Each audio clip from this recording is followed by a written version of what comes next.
I thought I'd arrive early at the lawyer's office, but when my lawyer and I got there, Dave and his lawyer were already in the conference room.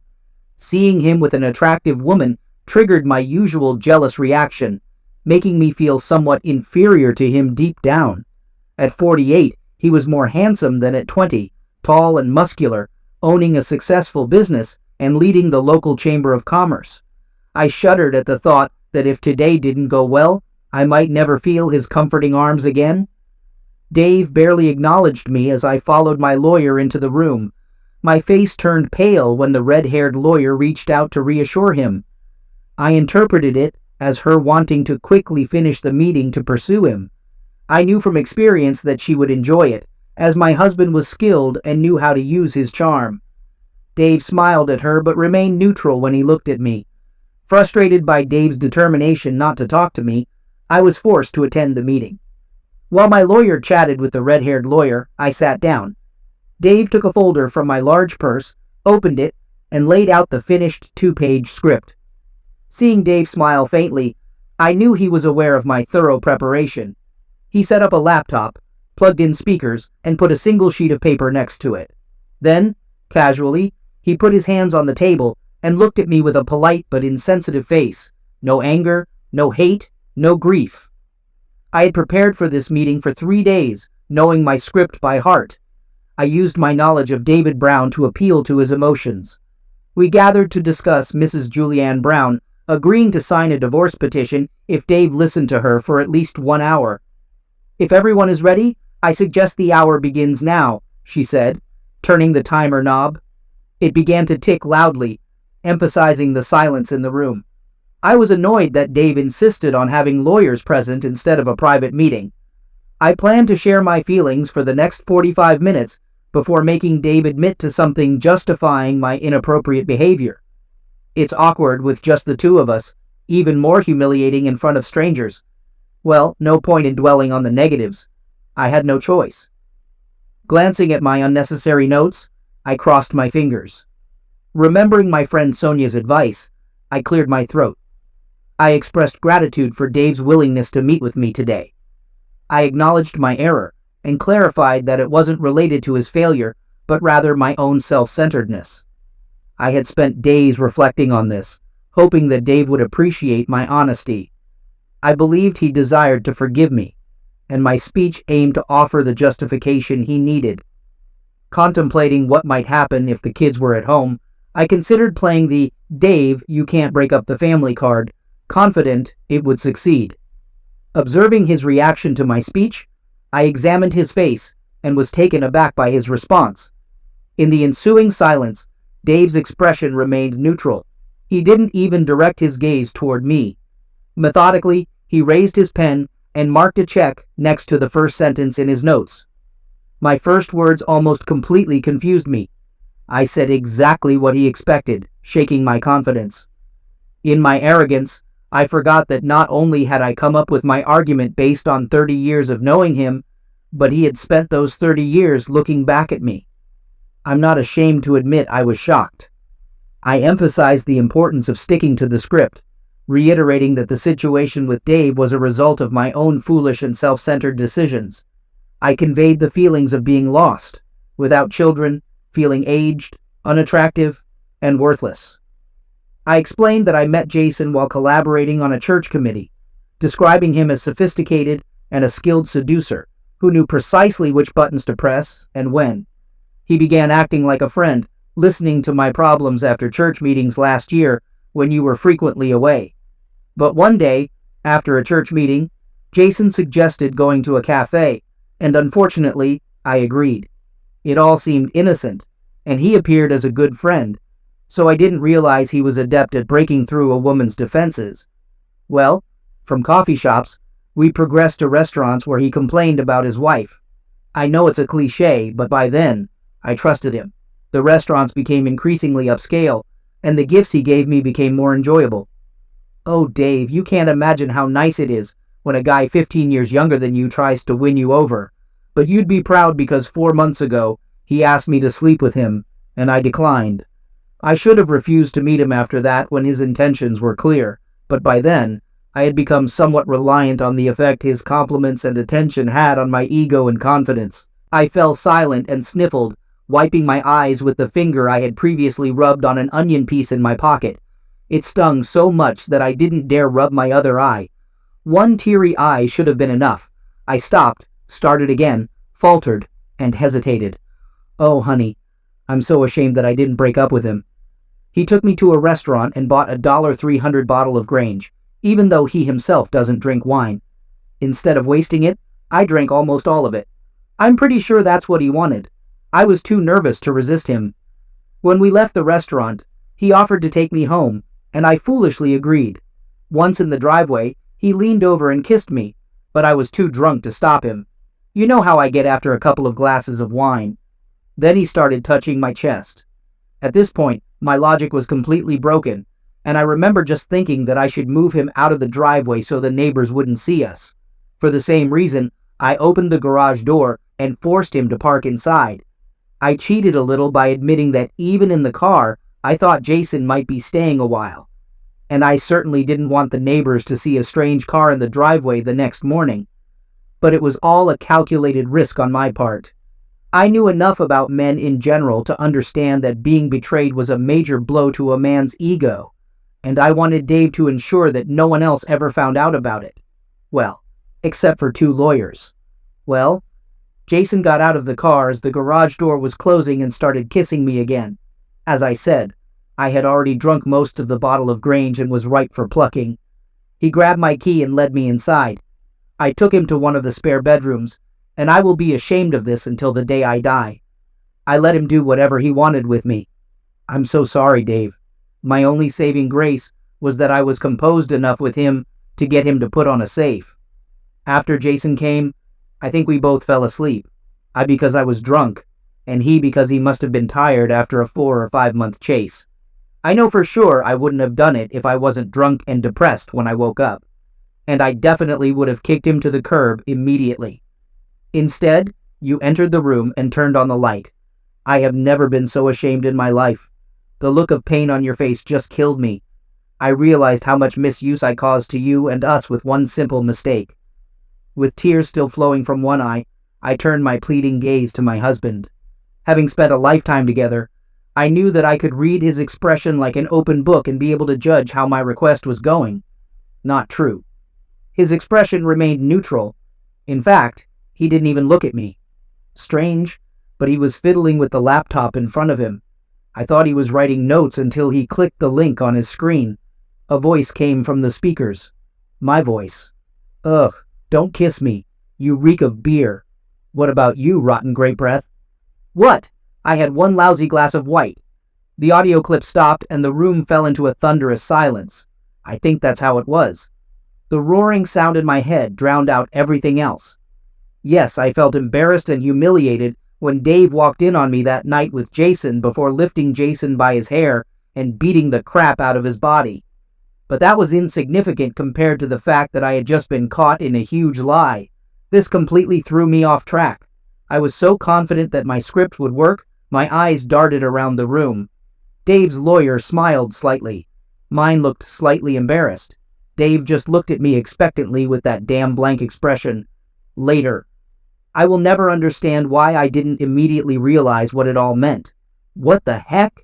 Dave had an audio recording of my meeting with Jason that night being wound up. It never occurred to me to follow the logic of this. Why does he need a voice recorder there if he didn't know in advance that he could record something? What else did we say? The silence stretched uncomfortably for a long time, and I looked at the cryptic shorthand of my notes and, looking back stupidly, plunged into the script I had prepared. I clung to him like a drowning man clings to debris. It was only once. It won't happen again. Nothing like that. Please believe me. I just wasn't strong enough to resist him, but I wasn't so out of control that I wouldn't force him to use a protection or let him take me on our bed. He wanted it, but I would never do that, no matter how drunk I was. We were in Megan's old room, right? Dave just looked at me sadly, and I didn't know what was worse, his sad face or his impassive one. He shook his head and turned to the computer.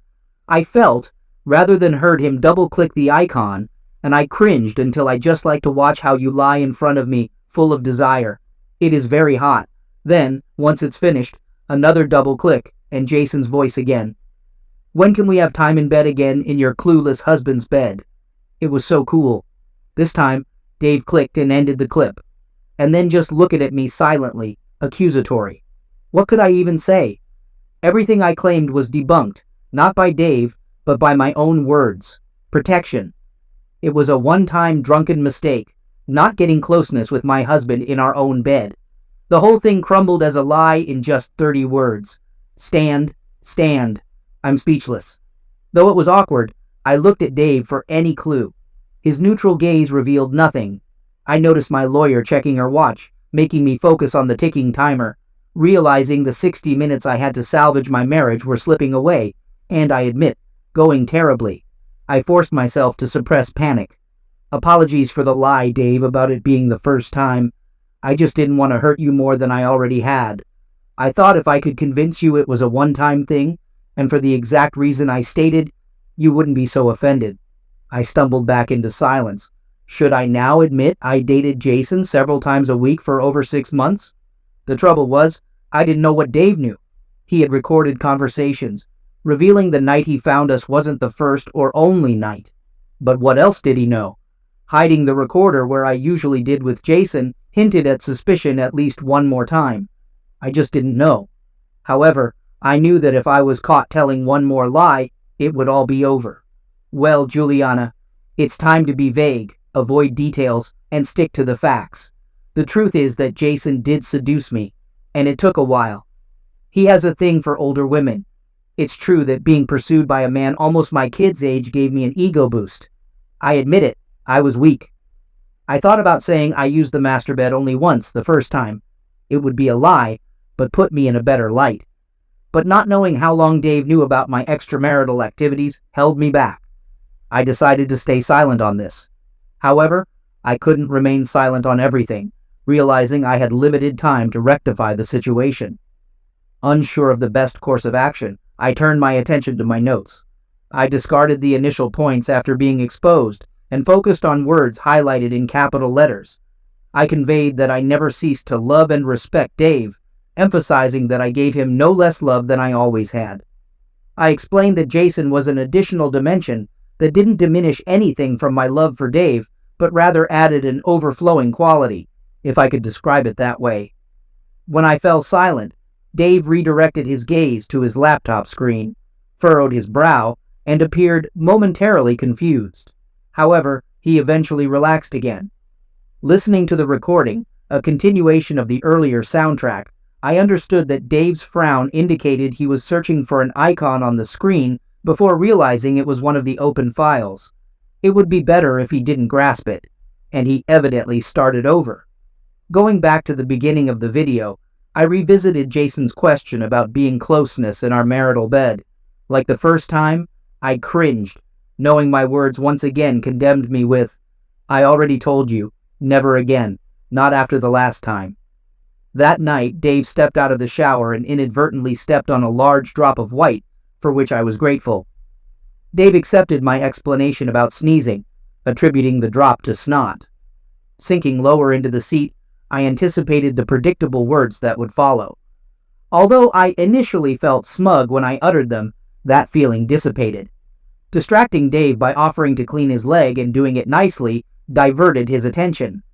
Commenting, "You have to admit, doll, that your husband sometimes acts like an ignorant idiot," I found discussing how we successfully evaded detection, such as when he had to hide in the closet when Dave came home early, insulting. Yes, Dave is clueless. Initially, I found it sweet that he trusted me so much. Now, he's just an ignorant fool. Sometimes, I wonder if we could have time in bed right here while he's in the room.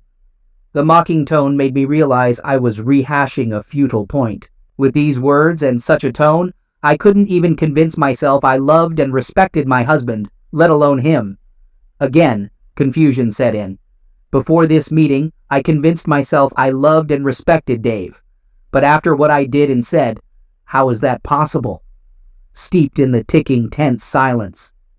After the final nail in my coffin, Dave turned to look at me. I couldn't look him in the face, so I turned to his lawyer. Such contempt on her face made me shudder. Any doubts that Dave was just another client to her vanished. I looked away from her and now looked at my lawyer. She, too, wasn't quick enough to hide her disdain. Here I am, fighting for my future, surrounded by people who think I'm something they stepped into at the dog park, and one of them should be on my side. My confidence dissipated like dew in the midday sun, and my self-esteem quickly followed suit. Perhaps that's why I revisited my notes and chose to adopt an offensive stance. I conveyed to Dave that over the last 6 months he had been paying me decreasing attention, taking me for granted, traveling for business more frequently, and seemingly distancing himself from me. All of this occurred simultaneously with the children leaving home, leaving me feeling lost. I expressed how he was never there when I needed him, failing to reassure me about my age and attractiveness, or provide comfort in times of need. Pausing, I noticed Dave's eyes returning to his screen, and I cringed as his fingers danced, opening the selected file. It became apparent that Jason's words were from just after our second encounter, that fateful night shortly before Dave reached a breaking point. Jason spoke about our recent lack of bed life, expressing his desire for more frequent encounters. He mentioned a canceled trip and how I had requested him to limit Dave's diet. Jason explained that he only had the opportunity that night due to an urgent meeting Dave had to attend. He also expressed a wish for Dave to leave town more often. "Well, I want more," retorted an irritated Jason, to which the clip was once again interrupted. Ashamed, I lowered my eyes to the table, avoiding 3 judgmental glances, and recalled my emotional state during the last conversation. The truth was that the novelty of having a lover, even one as young and energetic as Jason, was beginning to wear on Jason, and my actions in betraying my husband had caused me to lose respect for Dave, and it was at least beginning to prick my conscience. Loss of respect more than anything else, I think, was the reason for my emotional distance from my husband. Even as I prepared for this meeting, fully intending to blame him for pulling away from me, I realized that it was a lie to allow myself to continue to betray him. I emotionally divorced Dave. Cutting him off in bed was an easy decision, simply because Dave's lovemaking was so different from Jason's impatience that it was impossible to confuse the two. This reinforced to me that what I was doing was very, very wrong. So I began to reject my husband's advances. Well, he pressed for a while, then he stopped. I suddenly realized that it should have been screaming for my attention months ago. Dave suddenly gave up his bed life around the same time he began working longer hours and going away more often. At the time, I thought he was also emotionally distancing himself from me. I closed my eyes, now completely confused about who was distancing himself from who. And then, something clicked. Dave must have known for a long time. That's why he knew he had to hide the recorder in Megan's room. Crap. My entire approach to this meeting was to minimize my crime, heal Dave's wounded pride, eat some humble thing, all to get my life back and the future I so desperately wanted. I thought I was calming a recently wounded bull. But if I was right about him knowing at least 2 weeks before he discovered Nate confronted me, then he was a lot more cunning than I thought, and I was wasting my time calling to his emotions. Stand. In short, I had no idea what to do. I'm much better when I plan than when I'm spontaneous. Hence, 2 pages of notes. But I had to do something. Time was running out. The ticking of the clock confirmed this. In desperation, I took my notes and began to look for hope. The pounding in my head made absorbing the words a very slow process. Nothing jumped out. Then I realized that the recordings were a red herring, because the game had changed so much. If Dave knew I was leaving for a while, what was his state of mind? He, of course, was offended by my betrayal, but most of all, he was worried about my motivation. Wasn't I satisfied with the quantity and quality of his lovemaking? Do I find him boring and want to explore my kinky side? Did I love Jason? Was I really going to run away with him? I could correct these fears and doubts. I risked looking into those expressionless eyes, wondering if I should risk lying again. If only I could remember what else Jason and I talked about that fateful night. If only I could be sure that this was the only night David recorded. Of course, the sequence had to be suspect. Install recorders. Resist. He could not be sure of this for long. He just wasn't a good actor. I desperately wanted to convince him of the truth. I still loved and respected him. My desperate desire that he would not abandon me proved this. It was far beyond my fear of losing my very comfortable lifestyle. But how do I convince him that I respect him after we've all heard me call him and goofy in front of my lover? What's the point of trying to justify denigrating him to my lover as a soppy to my conscience and creating a common bond between Jason and me? Nothing that I could see. The same applied to love for him. If I had caught him deceiving me, the wild horses would not have been able to draw the conclusion out of me that he still loved me. So convincing him that I love and respect him will take time. I won time by convincing him not to insist that I immediately sign the divorce papers. But how long does that damn timer keep ticking to convince him of this? One thing was for sure, my next few sentences were going to score points. Lots of points. Summoning my courage, I directed my gaze across the table at Dave. I conveyed to him that I understood he perceived a loss of my love and respect, reassuring him that it was not the case. I affirmed my love for him and our life together, expressing a sincere desire to spend the remainder of my days solely with him. I acknowledged the gravity of my actions, admitting that Jason was a distraction and that I didn't love him. Furthermore, I assured Dave that running away with Jason was never my intention. I admitted the wrongdoing of my actions, particularly in response to Jason's proposal to limit our closeness. Reflecting on the situation, I confessed that I didn't know why I went through with it, especially after convincing myself that I was merely providing Jason with an excess that Dave couldn't handle. I highlighted that Jason lacked the stamina and experience that Dave possessed, and my actions were driven solely by lust and selfishness. Although the physical aspect brought a temporary satisfaction, it was devoid of any genuine emotion. I clarified that I didn't engage in the same perversions with Jason that I had denied Dave throughout the years. Time seemed to slow down, mirroring the pace of those on the verge of pass away. The disintegration of my marriage unfolded in slow motion, with everyone around me moving at a normal speed. To my left, my lawyer expressed her disdain, tossing her pen on the table and turning to me. It was evident that, in this moment, I couldn't even pay someone to be on my side. Dave's lawyer leaned to the side to gain a better view of the laptop screen, revealing that Dave was not playing sound files, as I had assumed, but rather video clips. This realization intensified the gravity of the situation. Dave's wife grabbed his hand in a show of support, and though he wasn't looking at me, his reaction conveyed a profound hurt, as if the man meant to support him had betrayed him. I witnessed a fleeting expression of devastation on his face, and a single tear rolled down from the eye closest to me. I questioned whether he was truly suffering, or if he had steeled himself by fixating on the screen. Amidst the chaos, a few irrelevant facts registered in my mind. The recording was made at least 3 weeks before the collision, meaning Dave had been witnessing my betrayal for some time, enough to discern a pattern.